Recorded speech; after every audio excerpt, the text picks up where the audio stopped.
Hello, it's your boy Davidoff. We have got What If Gary Ablett Never Got Injured. Probably the last one I do from this channel. And in terms of reactions, I think, I'm not sure how many I'll do after this. I do want to do them, of course. But it's a time thing. I'm probably going back to work on Monday because I'm already feeling better. I just need to test negative twice now, which is looking likely. This was requested a while back, so I thought I would do it. I might do some AFOW reactions, but only if the games are like really good. But definitely when the finals come round, I'll do some reactions to those.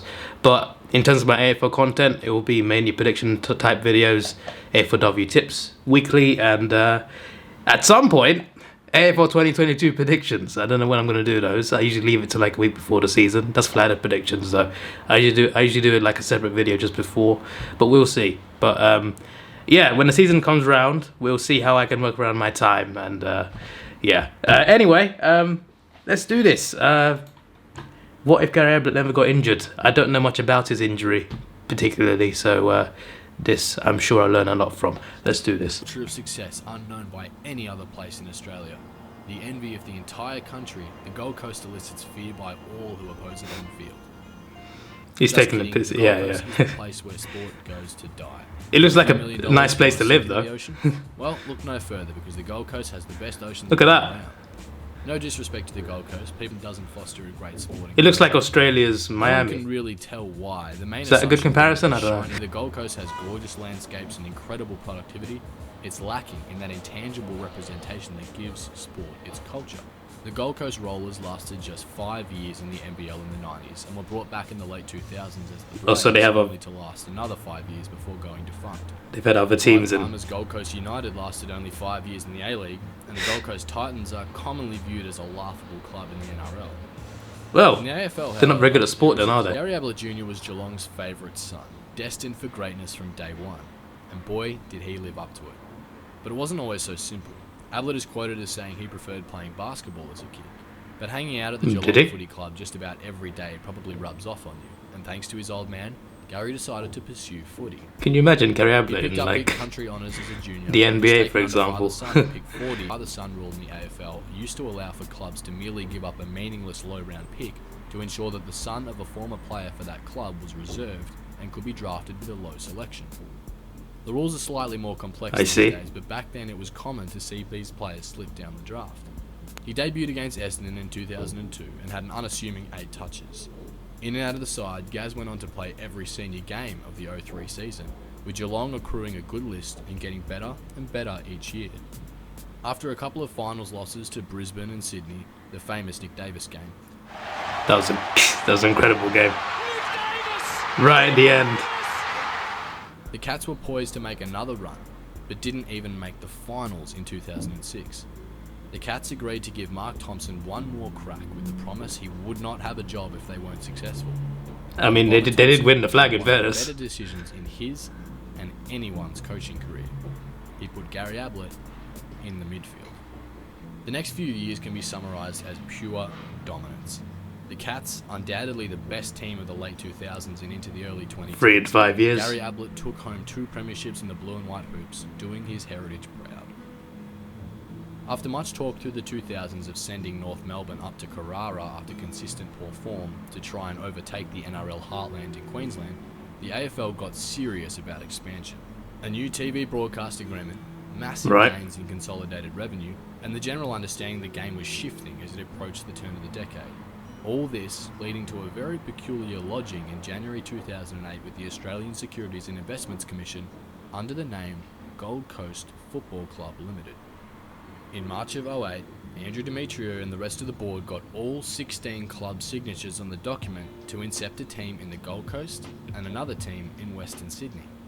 Right. It would have been awkward if they didn't get all the signatures, considering they'd already paid to register the team, but they did, and the aptly named Gold Coast Suns were ready to take the league by storm. Actually earning the entire 2010 draft, the Suns began to build their team, but they weren't content with blooding young talent in order to build for the future, because that would never work.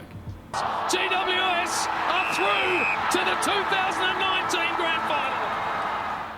As Gary was set to come out of contract in 2010, the football world speculated where the reigning Brownlow medalist would And he'd go to Gold Coast. Ablett announced, to much backlash, that he would be joining the Suns in 2011 to the tune of $9 million. Leaving Wow. a club that had so much heritage and joining a club with no history, a half-baked playing group, and soaking up the sunshine drew the appropriate level of accusations that Ablett was following the money, now that he won some flags in a Brownlow. I get why people would say that. To this day, these claims do have merit. But, you know, he had Gary won Ablett 2 never actually flags. shied away from the fact that the money was a Maybe he was certain looking portion for a new of what went challenge. out there. But nonetheless, Or Gaz it could be was named money. captain. Look at that scoreline. The Suns, as expected, were atrocious. Yeah. So bad. They lost by a combined 280 points in their first 3 outings. But then, in round 5, they beat equally as poor Port Adelaide in historic fashion. Gary Ablett picked up his first Brownlow votes as a Sun. The Coast would go on They to got win their 2 first win games, quite early, made you know. a few clash against Brisbane and then against Richmond. But they lost their fair share of games by over 100 too, including conceding 94 hilarious points in the first quarter to Essendon.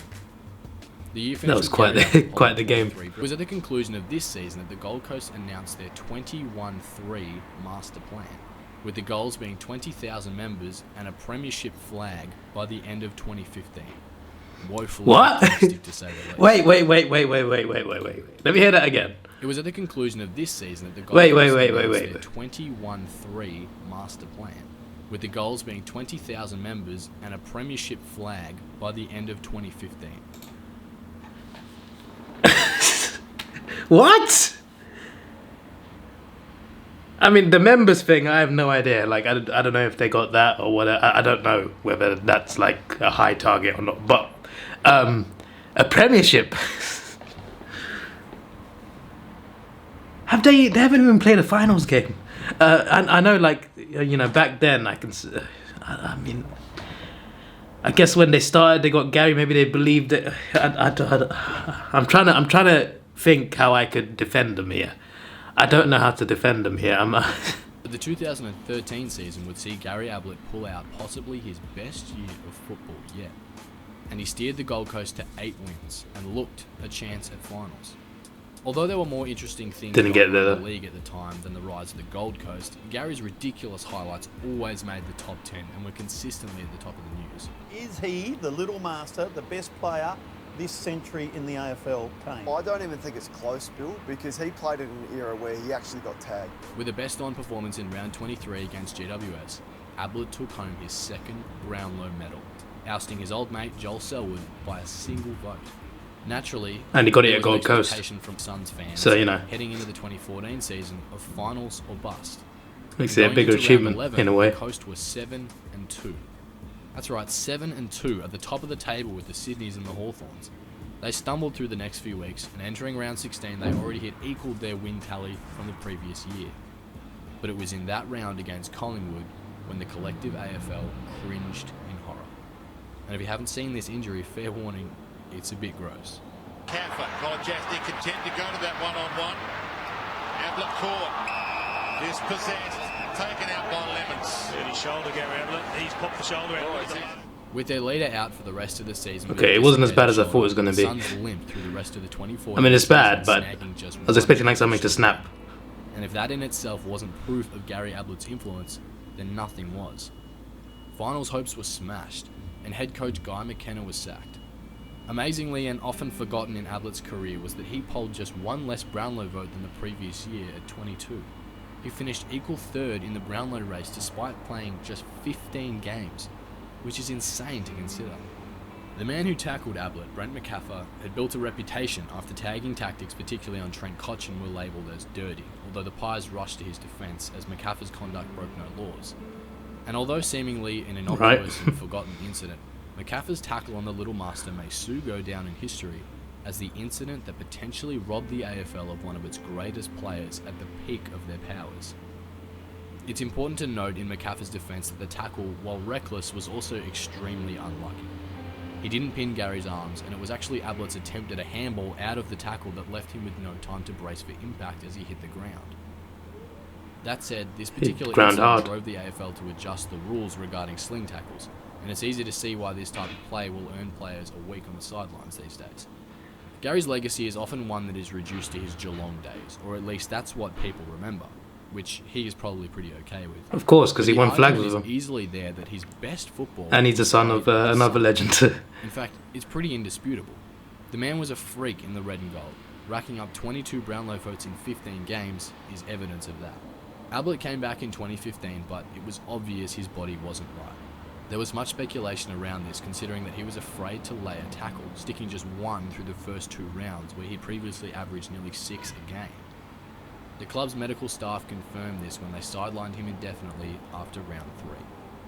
And it was around this time when How long was he out AFL for? media personalities were criticising Ablett for his lack of leadership while out of the game, as a number of younger Suns players were consistently in off-field trouble. Some criticising his grit, calling for him to play, despite Gary self-assessing that he wasn't ready. Coming back in round 14, however, Ablett appeared to be healthy and returned with a vengeance, touching the footy 30 And with a beard. times and booting 3 goals to beat North Melbourne. But in round 17, more trouble. This time, a knee. He's just frightened. He's in a bit of trouble down here, guys. This was his most troublesome season, and he wouldn't return that year after the injury. A return in 2016 led to a string of games before that old left shoulder saw his downfall again in round 16, finishing Gary's season once more. The pain Damn. and sadness in his face following that injury is enough, let alone the ramifications on the Gold Coast results following. Gary requested a trade at the end of 2016, which was rejected, and by the 2017 season it was obvious that his heart and body just weren't. And when he was finally let go by the Suns at the end of that season, the relief to be back home was obvious. So, let us indulge for a second in the idea that Ablett does not go down in 2014 and take off with the Suns having 8 wins going into round 16. Now, Richmond finished 8th that year, just 2 wins ahead of the Gold Coast. And with Gary Ablett still playing, it's almost a guarantee that they would have picked up the extra 2 wins needed for a maiden. So they could have made finals. Although unlikely that they would have beaten That's Port interesting. Adelaide or maybe even North Melbourne in an elimination, depending where they finished, they certainly would have put up a fight. And Ablett, in the form of his life and with the rush of finals footy in his blood, might have produced some magic to take them over the line, considering they beat North and came close to Maybe a semi at best, out Ablett during the season. if we're being realistic. But finals footy is attractive for potential free agents. This compounding with the chance to play with Gaz, the draft picks the Suns were still being handed, and the inevitable reduction in players leaving the club through poor results, and the Suns would have built a better team each year. It's impossible to deny that the entire club ebbed and flowed on the shoulders of one man. There's always comparisons between the club models of GWS and Gold Coast, and how the Queensland side fell off the map. And while their culture and management may have prevented them from winning a flag, having the best player of the 21st century uninjured might have taken them very, very close. Yeah, they would have been a lot better, and they might have played final. That was okay. That didn't feel like 14 minutes. That actually went by too quick. Yeah, that was a very good video. Yeah, that was one of his best videos. That was really good. What was I gonna say? I have such a bad memory. But yeah, if he never got those injuries, any of those injuries, if he had stayed fit the whole time, yeah, they would have done a lot better. Sure, they wouldn't have won a flag though. But they'd be within that 5th to 8th area, at least for 1 season or 2. But I guess you never know what they could have done. Guess you never know because they never played in the finals anyway. So like, how would you know how good they would have been? But yeah, what I would say is maybe semis at a push, but I guess you never know. But that was good. I didn't know anything about his injury. Like, I think I saw a clip of that injury before, but I didn't know like how long he was out for, how it affected his Gold Coast career. I had no idea about any of that. I don't think I even knew that he won the Brownlow at Gold Coast. So I was quite clueless to a lot of that. So I learned quite a lot from that. That was a very good video. That was a very good video. So yeah, I'm not going to react to all these videos, all these AFL videos. I think that's a little too much. But if you want to watch this guy's content, just watch him. Jagger Skill Beck, he knows what he's doing. He makes some good content. So check out his stuff. So yeah, there we go. Shout out to him. Right, that is me for today and for this week. I will see you whenever I see you. This is your boy Davidoff. Please like, share, subscribe. Thanks for watching. Have a good day and see you.